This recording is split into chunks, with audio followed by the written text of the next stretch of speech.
Binago ba? Hindi ba? Bi- Alam ko hindi binago yung term.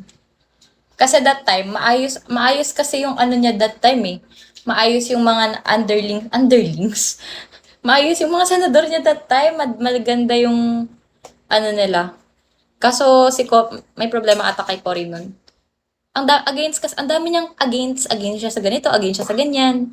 Alam niyo yun, nag-overlap yung decisions nila. Kaya lagi din nagkakagulo nun sa ano Malacanang. Daming may mga pahiring noon, nakikita ko na research ko yan, yung mga video ng mga paano niya noon. Dami niyang ayaw niya sa ganito, ayaw niya sa ganyan. Imaw, hello. Be, may napansin lang ako, ba't dami maganda sa camping? Pink ka, di ba? Di ko lang alam. Siguro kasi, charas. Pag maganda kasi, educated kasi, charas. Thank you po for following. Kasi hindi siya ang nasusunod, kundi mga alipores niya.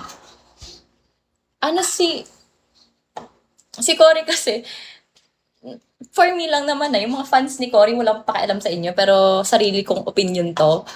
Feeling ko nanalo kasi lang siya because of the sympathy ng people kasi namatay yung asawa niya tapos bigla siyang lumaban. Para siyang naging tanging ina mo. 'Di ba? Parang yung kay Ay de las Alas the movie, yung ano, na magdana, nanatagang na. 'Di ba? Bukas nga off ko, wala tayo. Tara. Tara.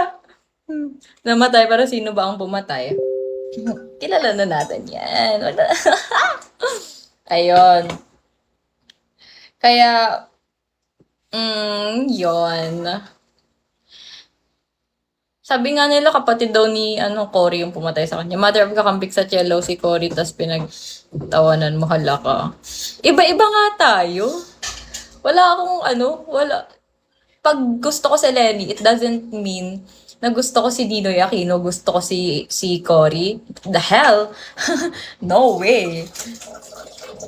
I never agreed sa mga Aquino ever since. At talaga kapag namili ako ng sasuportahan kong politics nang i-educate ko, alam mo yun, yung pag kinausap ako, yun yung sasabihin ko na politician. Nire-research ko kasi yan, guys. Ayoko ding mapahiya. Ayokong ganito ako katalak tapos wala pala akong alam. 'Di ba? Ang pangit naman. So, yung mga sinasabi ko sa inyo, pag may sinabi ako, ibig sabihin na-research ko siya. So, mag-debate tayo. Debate natin yon.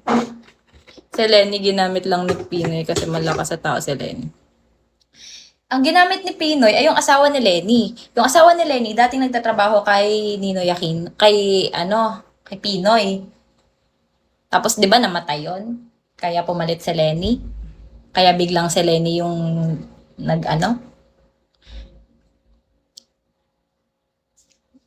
Ganyan yan sila. Pero si Lenny naman, she's not that Awan ko kung associated pa rin siya sa mga Aquino ha. Pero ang alam ko lang talaga, nagtrabaho dun yung asawa niya before. Tapos nagtrabaho din sa Lenny sa Aquinos noon. So, siguro may loyalty siya. Baka maging straight buhok mo sa topic niyo. Baka loyalty yung meron si Lenny sa mga Aquino kasi ang tagal nila ng asawa niya sa mga Aquino.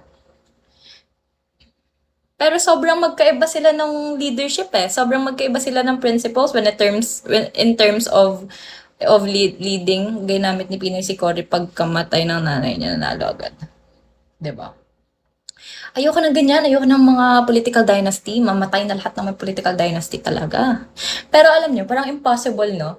Impossible na mapasa yung batas na no to political dynasty kasi majority sa Pilipinas magkakamag-anak ang politicians. Yun nga yung pinag-usapan namin last night.